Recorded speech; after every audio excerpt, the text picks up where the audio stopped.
The calculus teacher pointed to the janitor as a joke in front of the class, but when the man quietly walked up to the board and solved the problem better than anyone expected, it didn't just silence the room. It changed the way the entire school saw him. It was fourth period on a Thursday at Eisenberg High in Elkhart, Indiana. The kind of day where students glance at the clock more than they do. The board. Mr. Braddock. The school's calculus teacher had a reputation, sharp-tongued, impatient, and always quick with sarcasm. He wasn't particularly liked, but he wasn't hated either, just endured. The classroom felt dry equations filled the whiteboard. The air smelled faintly of eraser dust and worn-out sneakers. Phones were tucked under desks, some pretending to pay attention, others staring out the window. Then something happened that would shift the atmosphere like a sudden wind as Mr. Braddock scribbled. Another derivative on the board, a faint squeak echoed from the hallway. The janitor was nearby, mopping. Outside the classroom with his usual slow, steady rhythm, Braddock paused, mid-sentence, glanced at the door, and cracked a half-smile. Without warning, he turned to the class and pointed toward the hallway. "Well, look who's here, Mr. Dorsey. Tell me you think you can solve this one." He tapped the board with the back of his marker, like he was issuing a challenge on a game show. Laughter broke out, not roaring, but the kind that makes you shift in your seat, because you're not sure if it's okay. Mr. Braddock smirked again. "Come on, Lamar. You always look like you've got something on your mind." Lamar Dorsey. The 52-year-old janitor stood in the hallway with his mop in hand. He wore the same forest green uniform he always did clean, but faded with L. Dorsey stitched over his chest. Pocket, he didn't. Blink, didn't flinch. He just looked into the room. Then slowly, he stepped in. The mop leaned against the wall. A few students sat up straighter. Some thought he was about to say something, smart back and leave. Maybe he'd crack a joke or just walk away, but he didn't. Instead, Lamar walked to the front of the room. "You mind?" he asked calmly, gesturing to the board. Braddock raised his brows.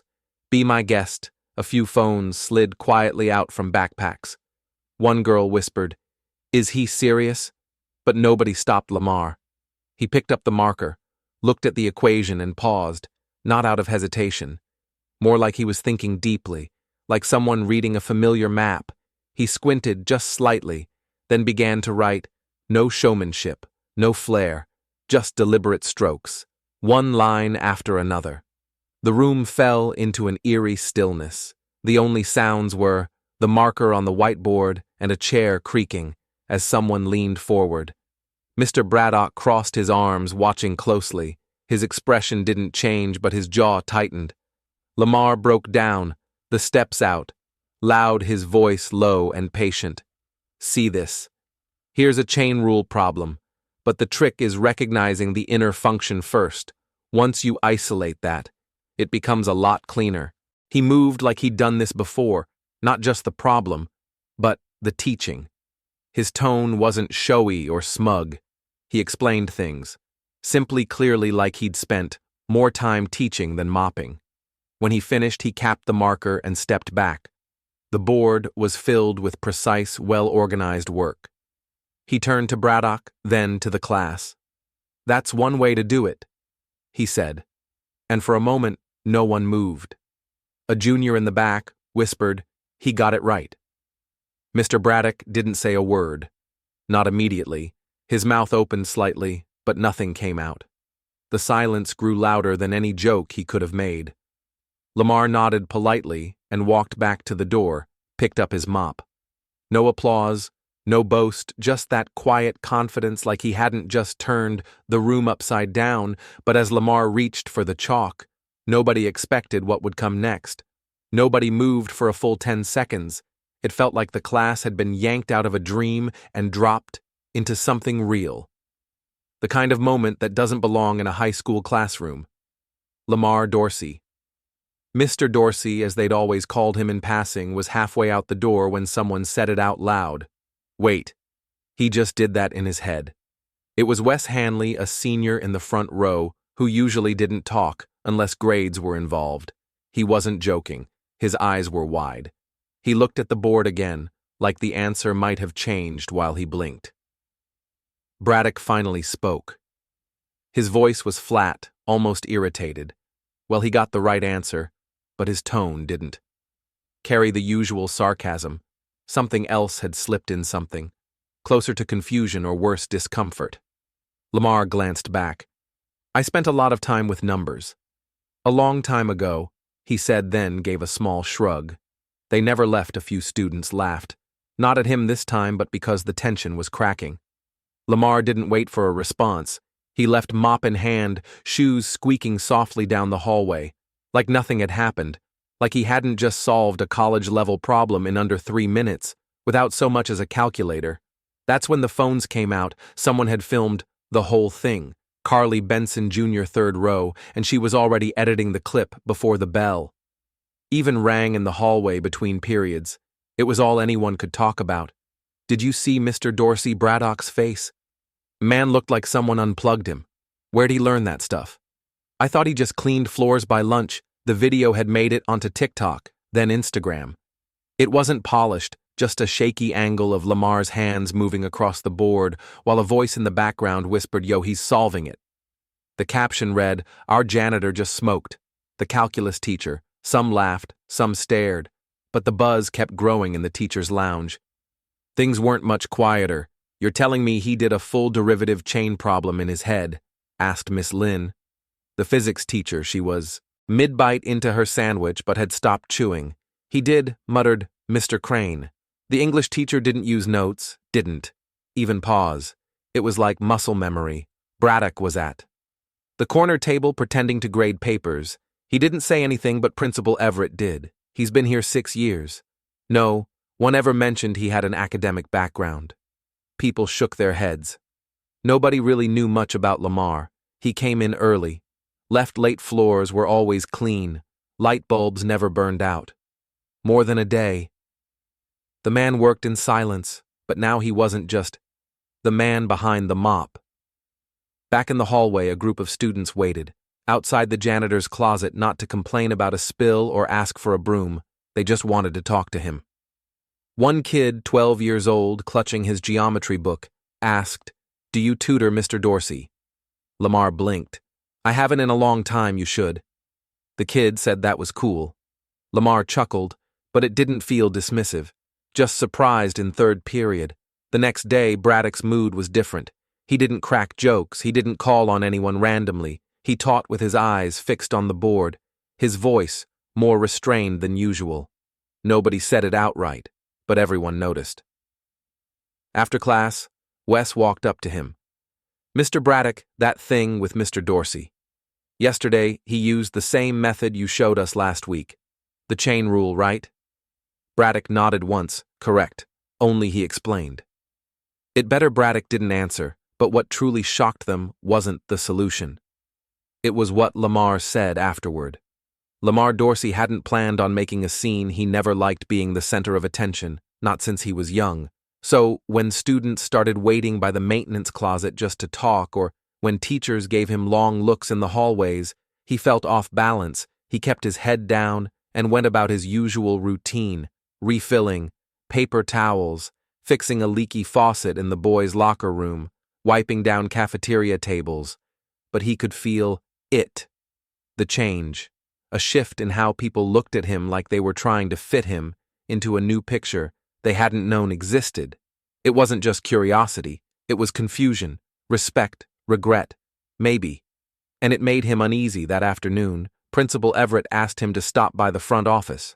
He walked in still wearing his gloves, uniform, a little damp from cleaning under the cafeteria sinks. He removed his cap as a sign of respect. Everett leaned forward in his chair, hands clasped. "Lamar, can I ask you something? Do you have a background in education or engineering?" Lamar hesitated. He looked down for a second, like dusting off an old part of himself he hadn't visited in years. "I went to Purdue," he said quietly. "Mechanical engineering, full ride." The principal leaned back, eyebrows raised. "You serious?" Was Lamar. Said had plans. Things got complicated, and for the first time in a long while, he told the story he'd grown up in. Gary, Indiana. Smart. Kid always loved how things worked, motors, pulleys, anything he could take apart and put back together. His mother, Estelle, raised him and his two sisters on her own. She worked overtime at a textile plant and still found time to read to them every night. She believed in education like it was the only way out. Books first, always, she used to say, the world will try to shut the door, but if you bring your own key, they can't stop you. Lamar earned that key valedictorian state science fair winner and then that scholarship to Purdue freshman year. He was already tutoring classmates, professors saw his name on the attendance sheet and paid attention. But sophomore year, he got a call that changed everything. His mother had collapsed at work. Doctors said it was late-stage cancer by the time Lamar got to the hospital. She could barely stay awake. I can take care of it, she whispered. Don't come home. He didn't listen. He took a semester off, then another. He picked up jobs, warehouse work, night shifts at a grocery store. Anything to pay bills. Classes faded into the background, so did the dream. By the time his mother passed, things were scattered. He had no home to return to, no money to finish his degree, and no guidance counselor. Calling to ask why he hadn't come back, I kept thinking I'd get back to school. Lambert told Everett, but one thing turned into another. Life doesn't wait for you. The principal sat in silence. The story was heavy, not dramatic, just real. The kind of life you never hear unless you ask back at home. Lamar kept his transcripts in a box under his bed, along with a weathered Padua sweatshirt, an old calculator, and a photo of him and his mom at orientation day.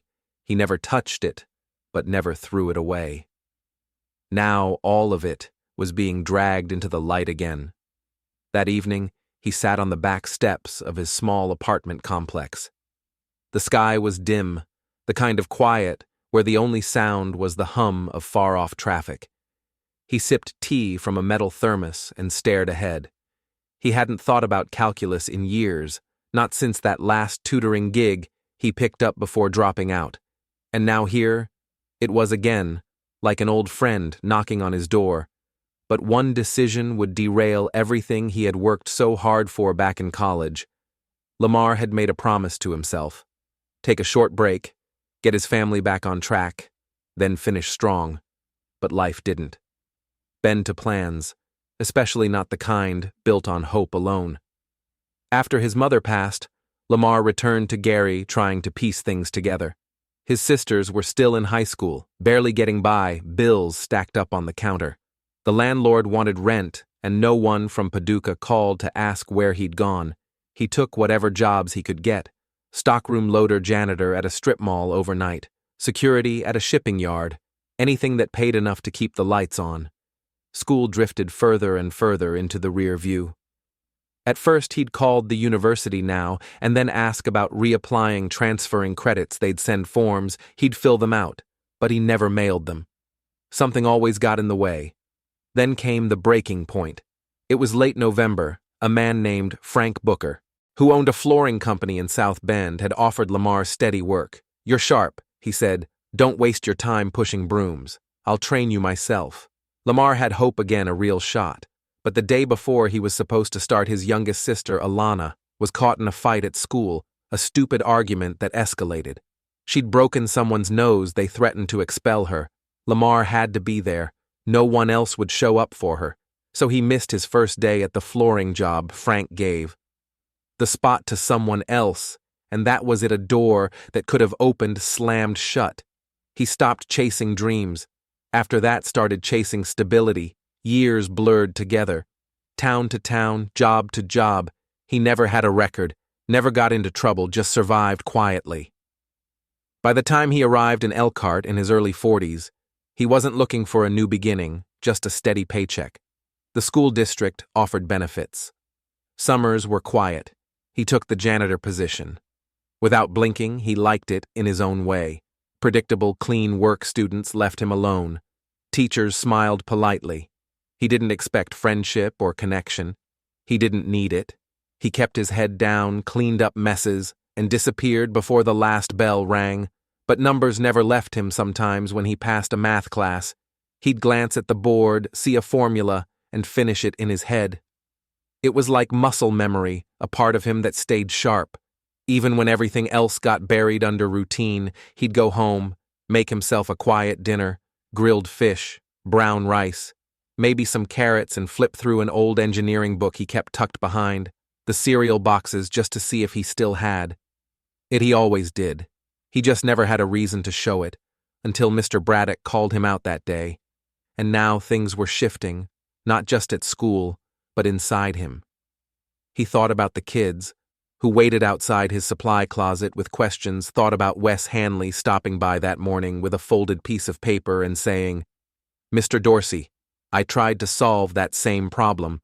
Can you check it for me?" And Lamar had gently, carefully, he explained where West had gone wrong, without making him feel foolish. West smiled when he finally understood, not just out of pride, but out of connection. That kind of thing stayed with you, but not everyone was thrilled. Braddock, for one, had gone quiet. Too quiet.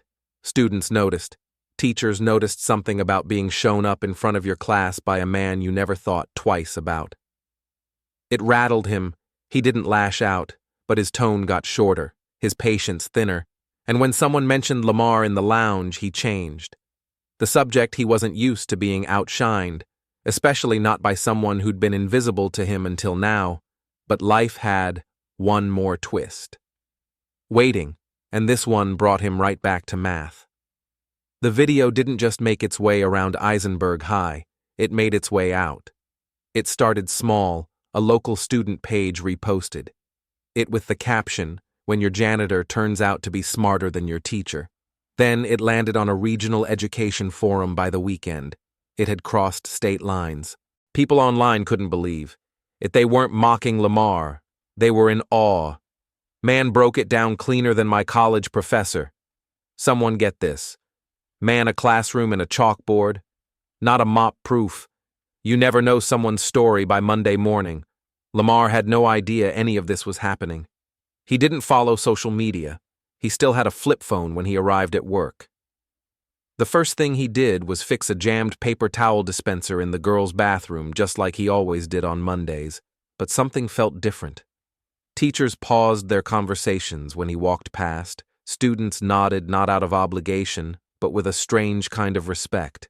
A few even smiled like they were seeing him for the first time.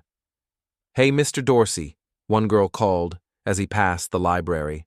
"You're kind of famous now." Lamar chuckled softly. Don't believe everything you read. But when he turned the corner, Wes Hanley was waiting there with two other students. One had a calculus book in his hands, open to a problem, highlighted in pink. "Would you mind going through this with us, Wes?" asked. Lamar looked around confused. "You got a free period. We made time." And just like that, in the middle of a hallway lined with lockers and science fair posters, Lamar sat down on the floor with three teenagers and walked them through a multivariable equation step by step, line by line, not talking at them, talking with them. It wasn't loud, wasn't flashy, but something meaningful was happening. Down the hall someone filmed. No one told Lamar he wouldn't have liked that back in the office. Principal Everett was on the phone with someone from the local school board. "Yes, that's correct. Lamar Dorsey, been with us 6 years. No, he's not faculty, he's a custodian." He paused, listening. "Well, I wouldn't call it unorthodox, I'd call it overlooked." Meanwhile, in the teacher's lounge, Braddock was reading an email forwarded by a parent, a link to the now viral video, no commentary, no subject line, just the link and the phrase, "Thought you'd want to see this."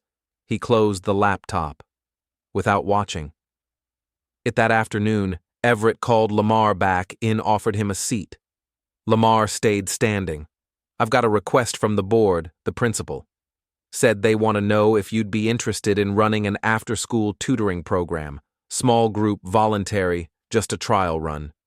Lamar didn't answer right away. "You'd be paid." "Of course," Everett added. "It's not about replacing your current role, just adding to. It's sharing what you clearly still have." Lamar looked down at his hands, calloused, clean worn. I haven't taught in a long time. He said you haven't stopped knowing. Everett replied. Lamar looked up. There was no pressure in the man's voice, just a simple invitation. I'll think about it. That night, he pulled the old cardboard box out from under his bed. The one with the Padua Soy sweatshirt, the transcripts, the orientation photo he hadn't touched. In years he laid everything out on the table. The paper had yellowed, a little. The edges curled, but the words were still there. That was the thing about knowledge. It didn't fade. It waited. He didn't need to go viral, didn't care about the views or the comments, but knowing he could still make a difference. That tugged at something. But while some were amazed, others weren't so thrilled by his rising attention. The more attention Lamar received. The more. The school began to shift. It started with the kids they were the first to change, the ones who used to pass him in the hall. Without a second glance, now stopped to say good morning. A few even asked for help on homework between classes. By the end of the second week, a small circle of students had unofficially formed what they called Dorsey sessions. They'd meet in the library. After school, notebooks, open heads. Bent listening as Lamar explained concepts with clarity. No one expected, but everyone respected. Then came the teachers. Most were supportive. Miss Lynn from physics was the first to swing by the library and watch him work with the students. You've got a gift, she said softly. And I don't mean just with numbers, but not everyone was thrilled. Mr. Braddock hadn't said a word about Lamar since the day it all happened in the teacher's lounge. He acted as if nothing had changed, but the bitterness was clear in his silences. He spoke in clipped sentences. He never looked Lamar in the eye. He never mentioned calculus. When a parent-teacher meeting brought up Lamar's growing influence with the students, Braddock said it's good they're interested in math. Let's just make sure we don't blur the line between instruction and inspiration. It sounded polite on the surface, but the tone behind it, everyone heard it. The principal didn't let it slide. He brought Braddock into his office one morning and laid it out plainly. I know it stung Everett. Said, but Lamar didn't embarrass you, he inspired them. Braddock shifted in his seat. He's not qualified, he's educated more than we realized, and more importantly, he's reaching kids in a way none of us have. Braddock opened his mouth, then closed. There was nothing to say. Not really. Meanwhile, Lamar kept to his routine. He didn't ask for a title, didn't want special treatment, but when the principal offered him a modest stipend to keep the tutoring sessions going, he accepted not for the money, but because it felt right. He started carrying a small binder with him. Inside were pages of problems, blank worksheets, notes he'd written by hand during breaks. He'd sit in the back corner of the cafeteria and scribble down formulas from memory, occasionally nodding at a passing student who'd call out, "Hey, Mr. D," one afternoon Carly. The student, who filmed the original clip, stopped him by the vending machines. "Did you ever want to be a teacher?" she asked. Lamar took a second before answering. "I wanted to build things teach later. Maybe, but life had different ideas." "Well," she said, handing him a fresh mechanical pencil, "I think you're doing both now." He smiled. "Thank you," but behind all this good, there was tension brewing. Some parents had started calling the school. Most were supportive. But one anonymous complaint hit the board. Is it appropriate for a janitor to tutor students in a school setting? Is he certified? Has he been background checked for instruction? Everett handled it swiftly. He's an employee of the district. He's done. Nothing wrong, and if concern was truly the motive, they'd have spoken with me directly. He never told Lamar about the complaint. Still, Lamar could feel something in the air, not resentment, but resistance. Like some folks didn't know how to place him now that he didn't fit neatly. Into the background, then one afternoon, Braddock did something. No one expected. He walked into the library during one of Lamar's tutoring sessions, quietly watched from a distance as Lamar explained integrals to a group of 4 students. After about 10 minutes, he stepped forward. "You mind if I sit in?" Braddock asked Lamar. Looked up. His expression didn't change. He nodded toward the chair. Long as you don't mind learning something. The students laughed just enough to lighten. The moment Braddock smirked for once. It wasn't mean they sat together that day. Said little, but it was a start. But Lamar wasn't interested in titles. He had something else in mind. It wasn't about proving anything anymore for Lamar Dorsey standing at the whiteboard in the library with students gathered around. It was never about redemption or revenge. He wasn't trying to impress anyone. He wasn't trying to be remembered. He was just showing up for them. The kids. The ones who reminded him of the boy he used to be every Tuesday and Thursday, right? After the final bell, that corner of the library, filled with chatter questions, scribbled notes, and wide eyes as Lamar walked students through math problems they once feared, not because he had all the answers, but because he made them believe they could find those answers themselves. That's what stuck. There was Isaiah, the freshman, who nearly failed algebra last semester, now solving quadratic equations without looking panicked, and Tasha, who used to hate math, now leading mini-sessions on weekends for her cousins using Lamar's notes. He never stood at the front like a traditional teacher. He sat beside them, talked with them, asked them questions before answering theirs, and gradually, more teachers started dropping by, not to supervise, just to learn how he was doing. Miss Lynn asked if she could adopt some of his explanations for her class coach. Rivera asked if Lamar would help set up a summer prep group for incoming freshmen. Even Braddock, hesitant, prideful Braddock, stopped by regularly, not every day, but often enough he'd quietly offer an extra problem or two and eventually began offering words of encouragement to the kids. The edge in his voice had dulled something in him, had softened. One day during a tutoring session, Braddock lingered after the students left. You know, he said, looking at the board, I used to think this job made me important. The teaching gave me power. Lamar didn't interrupt, but you've reminded me what it's really about. Showing up, making. Count Lamar just nodded. We all lose our way sometimes. He didn't hold grudges. He didn't need to. Principal Everett called him in again. A month later, there was a proposal on the table to formalize his sessions into an elective class next semester, not for credit, but enrichment, a bridge between students and their own confidence. We'll have to jump through some hoops, Everett warned, but if you're willing. Lamar shook his head gently. I appreciate it, he said, but I don't need the title. I'd rather keep it simple. Let the kids come because they want to, not because it's on a schedule. Everett nodded. Then we'll support you. However we can. Word spread beyond the school district. A local reporter stopped by to interview him. Lamar kept it short. No dramatic story, no self-promotion. I'm just showing them what they already have inside. He said sometimes it takes a little time to see. In the spring, Eisenberg High hosted its annual student showcase.